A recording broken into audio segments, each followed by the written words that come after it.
ऐतिहासिक यीशु की खोज आज विख्यात और पढ़ाई के संसार में बहुत ही महत्वपूर्ण विषय हो गया है और इसने नेशनल मैगजीन में बहुत ज्यादा ध्यान आकर्षित किया, जैसे कि टाइम, न्यूज़वीक और US news and world report. साथ ही मीडिया ने जीसस सेमिनार के इन वाक्यों की ओर बहुत ही ज्यादा ध्यान दिया है। खुद को चुनने वाले लिबरल ग्रुप ने नए नियम की बुद्धिमत्ता को बहुत ही कम प्रतिशत दिए हैं। आज हम ऐतिहासिक यीशु के विवादों पर आधारित सवालों का जवाब देंगे और यीशु के बारे में बहुत ऐतिहासिक सच्चाई है ये बात दिखाएंगे, संसार के और नए नियम को छोड़ दूसरे स्रोतों से जो ये दिखाते हैं कि इतिहास का यीशु मसीह विश्वास का ही यीशु है। मेरे मेहमान हैं संसार के महान फिलोसोफर डॉक्टर गैरी हैबरमास। ये द हिस्टोरिकल जीसस किताब के लेखक हैं। इन्होंने मिशिगन स्टेट यूनिवर्सिटी से पीएचडी की है और दूसरी doctorate degree Emmanuel college Oxford England से की है। डॉक्टर हैबरमास लिबर्टी यूनिवर्सिटी के फिलोसॉफी और थियोलॉजी के डिपार्टमेंट के चेयरमैन हैं और इन्होंने यीशु के जीवन पर 100 से भी ज्यादा लेख लिखे हैं जो बहुत से बुद्धिमत्ता के जर्नल में आए हैं। बात द जॉन एंकबर्ग शो के इस एडिशन में जुड़ जाएं और सीखें कि क्यों यीशु ऐतिहासिक समय से सबसे ज्यादा देखा जाने वाला व्यक्ति है। स्वागत है। पिछले कुछ हफ्तों से डॉक्टर गैरी हैबरमास हमें ये सबूत देते आए हैं। ऐसे 12 ऐतिहासिक सबूत हैं जिससे आज सब दोष निकालने वाले विद्वान स्वीकार करते हैं। उन्होंने आगे ये भी कहा कि यदि इन 12 में से केवल ऐसे 4 तथ्यों को देखें तो ये आपको मजबूत ऐतिहासिक बुनियाद देंगे यीशु के पारंपरिक दृष्टिकोण पर विश्वास करने के लिए। आज हम यीशु के जीवन का सबसे पेचीदा तथ्य देखेंगे, उसके चेलों के सामने उसका प्रकट होना। यह सबूत डॉक्टर हैबरमास के सामने था जब वो दोष निकालने वाले थे और मिशिगन स्टेट यूनिवर्सिटी में पीएचडी पढ़ रहे थे और इससे वो विश्वासी बने। सुनिए। पिछले हफ्ते मैंने बताया था कि मैं 10 साल तक दोष निकालते रहा और मैं विश्वासियों के साथ बहस करता था कि आप ये नहीं जान सकते, आप वो नहीं जान सकते, ये और वो। लेकिन कुछ तथ्यों ने मुझे चुप कर दिया जब मैं मिशिगन स्टेट यूनिवर्सिटी में पीएचडी कर रहा था और ये मसीह के पुनरुत्थान पर था। मिशिगन स्टेट यूनिवर्सिटी को ऑर्थोडॉक्स यू के नाम से नहीं जाना जाता था। वहां ऐसे कुछ प्रोफेसर हैं जो इतने अजीब नहीं थे जैसे कहता हूं, लेकिन ठीक थे। बस ये नहीं कहना क्योंकि बाइबल में कहा है कि ये हुआ है, मैं इसे नहीं कहना चाहता क्योंकि मेरा दृष्टिकोण नहीं है। तो मैं इन तथ्यों को देखने लगा, इस सबसे महान घटना के सबूत देखने लगा, ये कि यीशु प्रकट हुआ। ये बात कैसे आई?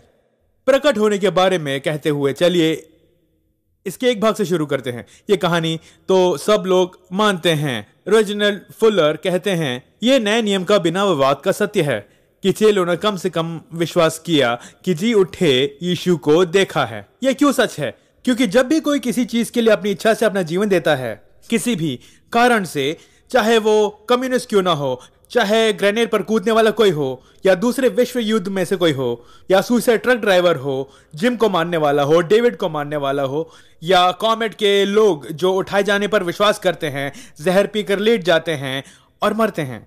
इन सब के लिए मुख्य बात क्या है? हम इन क्रियाओं को नहीं समझते हैं, लेकिन हम यही कहते हैं वो विश्वास करते हैं कि किस लिए मर रहे हैं और कुछ विवरण नहीं है। उन्होंने विश्वास किया कि यूएफओ आ रहा है, उन्होंने विश्वास किया कि कॉमेट के पीछे यूएफओ है, उनका विश्वास कि अपनी जमीन के लिए मर रहे हैं। वो फिलॉसफी पर विश्वास करते हैं, शायद कम्युनिज्म जिसके लिए मरते हैं। चेलों के बारे में भी ये सही था। केवल एक ही विवरण है कि उन्होंने विश्वास किया कि यीशु मुर्दों में से जी उठा है। रुडोल्फ बर्टमन ने 1940 के अपने ऐसे में लिखा था न्यू टेस्टामेंट एंड मैथोलॉजी। उन्होंने कहा कि संसार का इतिहासकार यही कहेगा। शुरू के अनुयायियों ने विश्वास किया कि उन्होंने जी उठे यीशु को देखा है और मैं ये कह रहा हूं कि यदि ये तथ्य है तो ये पहली कुंजी है। सब कुछ वहां से यीशु के प्रकट होने तक बहते जाता है। अब शायद आप ये कह रहे होंगे, जॉन मैं सहमत हूं कि इस बात पर बहस नहीं हो सकती कि चेलों ने विश्वास किया कि उन्होंने यीशु को देखा, लेकिन इससे कैसे आए कि उन्होंने सोचा कि उन्होंने यीशु को देखा, कि उन्होंने सच में यीशु को देखा? दोष निकालने वाले डॉक्टर हैबरमास को खुद इस सवाल से लड़ना पड़ा और उन्होंने यही पाया। मैं कल्पना कर सकता हूं कि बहुत से दर्शक ये कह रहे हैं, चलिए इसे मानते हैं, चेलों ने विश्वास किया कि उन्होंने यीशु को देखा, हम उन्होंने सोचा कि देखा से उन्होंने देखा में कैसे आएंगे? चलिए सारांश में बताओ और फिर हम आगे देखेंगे। उन्होंने यीशु को देखा, यह तथ्य 2 कारणों से महत्वपूर्ण है। वो आधे दर्जन तथ्य जिसके बारे में मैंने पहले सबूत दिए हैं, ये तथ्य मुझे बताते हैं नंबर 1, नेचुरलिस्टिक थ्योरी काम नहीं करते हैं। उन्होंने ये विश्वास किया कि उन्होंने यीशु को देखा, लेकिन कुछ लोग कहते हैं कि उन्हें भ्रम हुआ था। हमने केवल उन आधे दर्जन तथ्यों को देखकर पाया। भ्रम काम नहीं करता। यानी एक तरफ उन्होंने सोचा कि उन्होंने जी उठे यीशु को देखा। यदि ऐसा है कि कहानी बनाते हैं, ये काम नहीं करेंगे। नेचुरलिस्टिक थ्योरी असफल है। लेकिन ये दूसरा कारण है कि उन्होंने विश्वास किया कि यीशु को देखा से बदलकर उन्होंने यीशु को देखा, क्योंकि वही आधे दर्जन तथ्य जो सब मानते हैं, इसमें ऐसे बहुत से अच्छे सबूत हैं कि उन्होंने उसे सच में देखा, जैसे कि उनका जीवन बदल गया। यही उनकी घोषणा थी। उनके साथ पौलुस कैसे जुड़ गया, याकूब कैसे उनसे जुड़ गया, सब लोग सहमत थे कि उन्होंने कुछ देखा।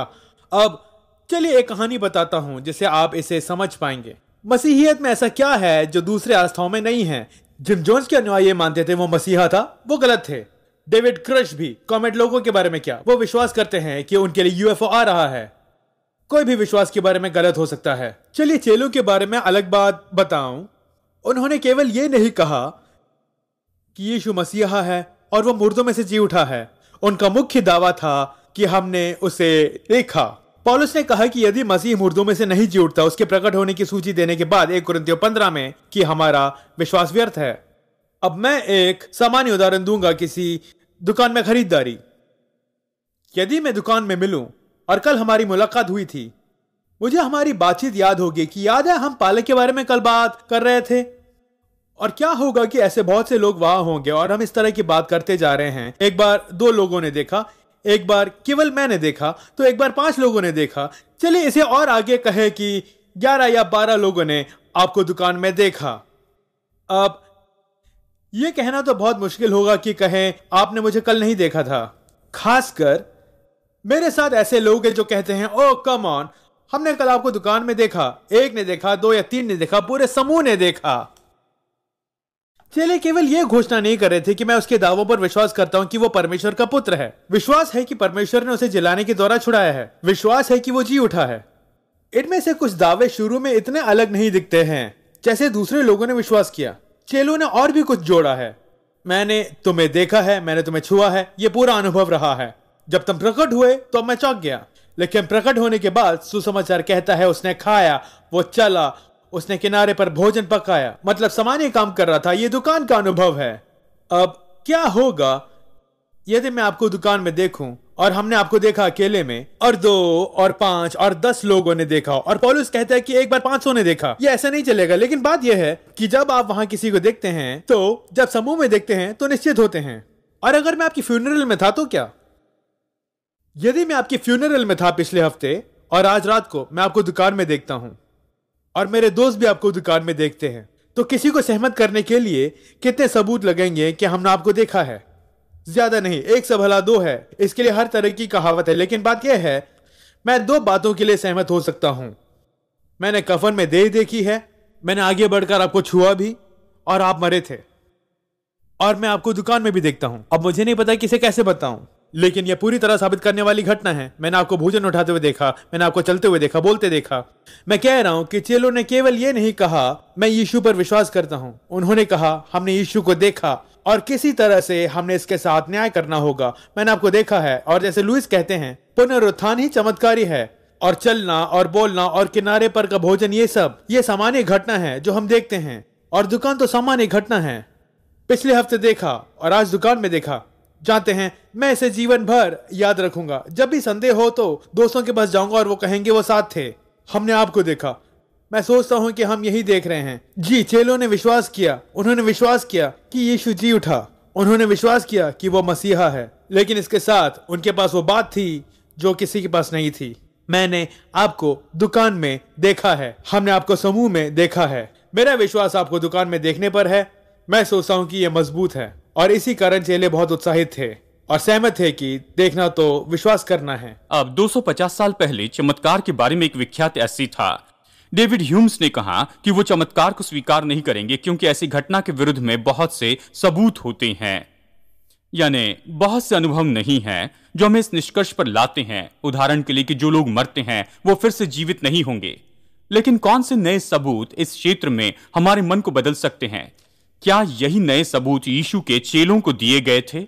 डॉक्टर गैरी हबरमास हाँ कहते हैं, सुनिए। कुछ समय पहले मैंने दुकान का उदाहरण दिया है। यह सच में सहमत करता है कि कुछ अद्भुत हुआ, जैसे मैंने आपको दुकान में देखा है। जानते हैं, मेरे एक दोस्त इस उदाहरण का उपयोग कर इसमें कुछ बदलाव लाकर कहते हैं कुछ इस तरह से, यदि मैं पिछले हफ्ते किसी के फ्यूनरल में था और इस हफ्ते उनका बेटा मुझसे कहता है कि मैंने कल रात को डैडी को देखा था। मेरा जवाब यही होगा, अजी हाँ। शायद वो मुझे सहमत करे कि सुनिए, मैं सच कह रहा हूं। अब यहां मुझ पर कुछ उदय होगा। वो ये विश्वास करते हैं, चलो जैसे ही वो ये विश्वास करता है, मैं सोचता हूं कि ये और भी उलझा हुआ है, उसे भ्रम हुआ होगा। लेकिन मैं ये भ्रम क्यों है इसके कारण बता सकता हूं। और अंत में कहिए कि हम बातें कर रहे हैं, ये उसके पिता हैं, और कहिए कि कुछ बातें जांचने की है जिस पर मैं बहस कर सकता हूं, और कुछ हो रहा है, मैं यही कह रहा हूं। डेविड ह्यूम ने बहस की कुछ 250 साल पहले। सामान्य रूप में, उदाहरण के लिए, प्रकृति के नियम हमें बताते हैं कि मुर्दे जिंदा नहीं होते हैं। मैं ये सलाह देता हूं कि कुछ परिस्थितियों में शायद हम जाने की चमत्कार हुए हैं, और इस केस में हम इस बहस को देखें कि यह मनुष्य मुर्दों में से जी उठा है। मैं ये कैसे जानूंगा? सबूतों द्वारा, निश्चित सबूतों द्वारा।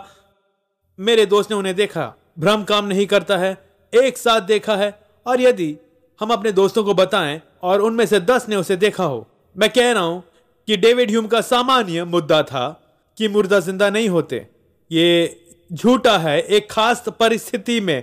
क्यों? क्योंकि हमारे पास अटल सबूत है कि ये व्यक्ति तो मर गए थे 1 हफ्ते पहले, और आज मेरे पास सबूत है जिसे मैं नहीं समझा सकता, अकेले और समूह में, कि वो जिंदा है। तथ्य जुड़ते जाते हैं और कई बार हमें हाइपोथेसिस को दूर करना पड़ता है और कहे कि यह बात अद्भुत है, और मैं यही कहूंगा कि यह बात सामान्य है। लेकिन इस समय मैं सोचता हूं कि कुछ हो रहा है। मैं सोचता हूं कि मैंने उसे देखा। मुझे लगता है कि चेले और यीशु के साथ यही हो रहा था। उन आधे दर्जन तथ्यों में वापस जाएं। यहाँ क्या है जो दिखाते हैं कि यीशु जिंदा हुआ? वो मर गया, उसे भाला मारा गया। जैसे स्ट्रॉस कहते हैं कि इस व्यक्ति का जी उठना असंभव है ना? खैर, दूसरी बात, लोग कह रहे थे कि मैंने जी उठे यीशु को देखा है। तीसरी बात, जिंदगियां बदल गई, क्योंकि उसकी शिक्षा के कारण नहीं और उसके सामान्य या कुछ भी हो, लेकिन उन्होंने विश्वास किया कि उन्होंने उसे देखा। पौलुस ने कहा, यदि मसीह नहीं जी उठा तो हमारा विश्वास व्यर्थ है। चौथा, एक व्यक्ति जिसका नाम पौलुस था, वो तो विश्वासियों को मारने जा रहा था। वो जी उठे यीशु को देखने के मूड में नहीं था। और फिर अचानक यीशु उसके सामने आता है, उसे नीचे गिराता है। प्रेरितों के काम में वो अंधा होता है। पौलुस पहला कुरिन्थियों में 2 बार कहता है, मैंने जी उठे यीशु को देखा है। अब याकूब का क्या करोगे? भीतर का, परिवार का दोष निकालने वाला, और वो जी उठे यीशु से मिलता है। इन हर पॉइंट्स में मैं यही कह रहा हूं, संभावनाएं बढ़ती जा रही हैं, और सामान्य नियम यह है, मुर्दे जिंदा नहीं होते। ये कम और कम दिखता है केवल इस घटना के लिए, क्योंकि ये तथ्य इस पर भारी है। हम हर समय संभावनाओं पर ही जीते हैं, लेकिन इस समय आपको निर्णय लेना है, क्या यह सच में सही है? क्या यह सबूत है? क्या मैं कह सकता हूं, ये नहीं कि शायद हुआ होगा, लेकिन क्या ऐसी जगह पहुंच सकते हैं जहां सबूत कहते हैं, वाह वो जीवित हो उठा? मैं सोचता हूं कह सकते हैं। मैं जो कह रहा हूं यही तो चेलों के साथ हुआ था, जब उनके पास सबूतों पर सबूत थे, जिसे लूका बहुत से अटल सबूत कहता है, प्रेरित 1:3 में। अब ये आपके लिए बहुत ही व्यक्तिगत सवाल है। अगर आप यीशु के बारे में ऐतिहासिक तथ्यों पर विश्वास करते हैं तो क्या आप विश्वासी हो जाते हैं? उत्तर है नहीं। तो फिर विश्वास क्या है? कैसे कोई विश्वासी हो सकता है? डॉक्टर हैबरमास इस सवाल का जवाब देते हैं। मैं चाहता हूं ध्यान से सुनिए। अब देखिए, मैं इस समय कल्पना कर सकता हूं कि दूसरी ओर से सवाल उठ रहे होंगे। विश्वासी लोग कह रहे होंगे, ओ ये सबूत इतने अच्छे दिखाई देते हैं। विश्वास के बारे में क्या मतलब? तथ्य हमें परमेश्वर के राज में नहीं ले जाते, लेकिन विश्वास ऐसे ही शून्य में जाना नहीं। नए नियम में विश्वास तो भरोसेमंद डेटा पर आधारित होता है। पौलुस कहता है 1 कुरिन्थियों 15 में, मैंने आकर तुम्हें संदेश प्रचार किया। कम से कम 3 बातें हैं। यह नए नियम में सुसमाचार की परिभाषा है। यीशु का ईश्वरत्व, मृत्यु, जी उठना। पौलुस कहता है, यदि तुम इन बातों पर विश्वास करो तो उद्धार पाया, अनंत जीवन पाया। मसीहियत में हमेशा ये संदर्भ है। हम इसे सुसमाचार का डेटा कहते हैं। यीशु का ईश्वरत्व, मृत्यु और जी उठना। हम सुसमाचार के डेटा से उद्धार तक कैसे जा सकते हैं? इसमें कुछ कम है। मैं सलाह दूंगा कि तथ्य और विश्वास मिलाने पर उद्धार होगा, लेकिन ये सटीक नहीं है। नए नियम में ये तथ्य नहीं जिन पर हम अपना विश्वास रखते हैं। मुझे इतिहास पसंद है, लेकिन नए नियम का विश्वास इतिहास में नहीं रखा गया है। ये इतिहास के यीशु पर रखा गया है। और अगर आप और भी सटीक होना चाहें, सुसमाचार के तथ्यों का यीशु, ईश्वरत्व, मृत्यु, जी उठना, साथ में विश्वास से उद्धार होता है। विश्वास यीशु के व्यक्तित्व में है, यानी ये विवाह जैसे है। मैं से सहमत हूं कि स्त्री मेरे लिए सबसे संभव व्यक्ति है। जी हाँ, वो इसमें अच्छी है, इसमें अच्छी है और इसमें अच्छी है, सब कुछ। लेकिन जानते हैं, अगर मैं कहूं कि कबूल नहीं है तो हमारी शादी नहीं होगी। मैं सोचता हूं कि ये नया नियम का चित्र है, कल्पना है, लेकिन अच्छा चित्र है कि यीशु मसीह में विश्वास क्या है। हम सहमत हो सकते हैं कि यीशु ने ये किया और ये किया। ओ हाँ, वो मेरे पापों के लिए मरा, वो गाड़ा गया, वो जी उठा और वो परमेश्वर का पुत्र है। लेकिन नए नियम में यदि मैं नहीं कहूं कि कबूल है, यदि मैं नहीं कहूं कि उस पर भरोसा है, यदि मैं उसे समर्पित नहीं होता, तो विश्वासी नहीं हूं। मैं सोचता हूं कि यही कुंजी है, इसे इसके अर्थ की ओर लाता है। सुसमाचार के तथ्यों का यीशु और साथ में विश्वास तो उद्धार होता है। मैं सोचता हूं कि पहला कुरिन्थियों 15 के पहले कुछ वचनों में यही पौलुस का मुद्दा था। अब गैरी हबरमास ने कहा कि तथ्य के साथ में विश्वास बराबर उद्धार होता है। मैं आपसे पूछता हूं कि क्या आपने अपने उद्धार के लिए अपने ऊपर से भरोसा हटाकर यीशु पर रखा? जानते हैं, यीशु के बारे में ऐतिहासिक तथ्य उसके लिए किसी भी विश्वास के समर्पण के लिए बुनियाद हैं। लेकिन केवल तथ्य आपको उद्धार नहीं देंगे, केवल इन तथ्यों का यीशु आपको उद्धार देगा। हर व्यक्ति जो विश्वासी हुआ उसने जाना कि यीशु के ये तथ्य सच्चे हैं, लेकिन फिर हम प्रार्थना के साथ उसके पास आते हैं और उससे कहते हैं कि हम पापी हैं और हम अपना सारा भरोसा उस पर रखते हैं। बाइबल हमें बताती है कि सारे स्त्री और पुरुष परमेश्वर से अलग हुए हैं क्योंकि हमने उसकी व्यवस्था तोड़ी है, हमने उसके विरुद्ध में पाप किया। क्या आप जानते हैं? दूसरी बात, जब बाइबल कहती है कि जब यीशु क्रूस पर था तो हमारे पाप उस पर रखे गए, वो हमारी जगह मरा, उसने हमारे दंड को ले लिया जिसे हम कभी नहीं चुका सकते थे और उसने उसे पूरा चुकाया। यह हमारे लिए उसका वरदान है। अब यदि आप यीशु के पास आकर ये मानते हैं कि आप पापी हैं और उससे क्षमा मांगते हैं तो वो इसे करेगा। हमें बस उससे प्रार्थना करना है और खुद को भरोसे के साथ उसके हाथों में सौंप देना है और उस पल वो आपको विश्वासी बनाएगा और आपके पापों को क्षमा करेगा और वो वादा करता है कि आपको अनंत जीवन का वरदान देगा। बाइबल कहती है कि जो कोई भी प्रभु के नाम को पुकारेगा वो उद्धार पाएगा। अब चलिए मैं आपको बताता हूं कि विश्वास क्या है। सोचिए कि आप 2 मंजिला बिल्डिंग पर हैं और पहली मंजिल पर आग लग जाती है और आप छत पर भागते हैं और बचने के लिए कोई रास्ता नहीं। आप देखते हैं कि फायर इंजन आते हैं और फायरमैन आते हैं और जाल निकालते और आपकी ओर देखकर कहते हैं ठीक है, इस पर कूदो। आप नीचे फायरमैन और जाल की ओर देखकर कहते हैं मैं ये नहीं कर सकता, मुझे डर लगता है। फायरमैन कहते हैं कि आपको भरोसा नहीं, क्या हम पर विश्वास नहीं है? आप कहते हैं हाँ, लेकिन मैं दूसरी मंजिल पर हूं। वो कहते हैं आपके पास और क्या चुनाव है? आप देख सकते हैं कि धुआं और आग आपकी ओर बढ़ती जा रही है। अब इस बात को समझना कि ये फायरमैन आपको बचा सकती हैं, तो क्या आप बच जाएंगे? नहीं। तथ्यों को समझने से आप नहीं बचेंगे। ये केवल तब जब आप उस बिल्डिंग से कूदेंगे और आप फायरमैन पर, उस जाल पर भरोसा रखेंगे तो आप उद्धार पाएंगे। आप में से कुछ लोग यीशु के बारे में तथ्यों को जानते हैं लेकिन आपने उस पर भरोसा नहीं रखा है। मुझे लगता है कि आपको अभी से करना चाहिए। लेकिन अब यह विश्वास की बात नहीं जो आपको उद्धार दे। कुछ लोग सोचते हैं कि ऐसा है, लेकिन नहीं। कहिए कि आप बिल्डिंग से कूदते हैं क्योंकि आपने विश्वास किया और अभी आप आधे रास्ते में ही हैं और आप जानते हैं कि फायरमैन के पास जाल नहीं है, वो बस घेरा बनाकर हाथ थामे हैं। तो आपका विश्वास क्या करेगा? क्या विश्वास आपको बचाएगा? यदि उसे गलत चीज पर रखते हैं तो, खासकर उन फायरमैन पर जिनके पास में जाल भी नहीं है, आपका विश्वास आपको नहीं बचाएगा। आपको पहले निश्चित करना होगा कि असली फायरमैन है और उनके पास में असली जाल हैं। उद्धार के बारे में आपका विश्वास आपको उद्धार नहीं देता है, लेकिन सच्चा उद्धारक, सच्चा यीशु जो सच में मुर्दों में से जी उठा, जिसने कहा कि वो परमेश्वर है और आपके पापों को क्षमा कर अनंत जीवन दे सकता है, आपको उस पर अपना विश्वास रखना होगा और वो उद्धार देता है। विश्वास तो सच में अपना हाथ यीशु को देते हुए ये कहना है, मेरे पास कुछ नहीं है, प्लीज मुझे अनंत जीवन का वरदान दे, और वो वादा करता है कि वो इसे देगा। अब मैं चाहता हूं कि आप मेरे बाद में ये प्रार्थना दोहराएं और विश्वास से खुद को यीशु के हाथों में सौंप दे और वो आपको अनंत जीवन देगा। क्या आप मेरे साथ कहेंगे, परमेश्वर मैं जानता हूं कि मैं एक पापी हूं। मैं ये जानता हूं कि मेरे पापों के कारण मैं हमेशा के लिए तुझसे अलग हो जाऊंगा। मैं विश्वास करता हूं कि जब यीशु क्रूस पर मरा तो वो मेरी जगह पर मरा। मैं मेरे पापों की पूरी कीमत के रूप में उसकी मृत्यु को स्वीकार करता हूं। मैं अभी अपने उद्धारक के रूप में उसे स्वीकार करता हूं। मुझे उद्धार देने के लिए धन्यवाद, यीशु के नाम में, आमेन। यदि आपने ये प्रार्थना की है तो बाइबल कहती है जो कोई प्रभु के नाम को पुकारेगा वो उद्धार पाएगा।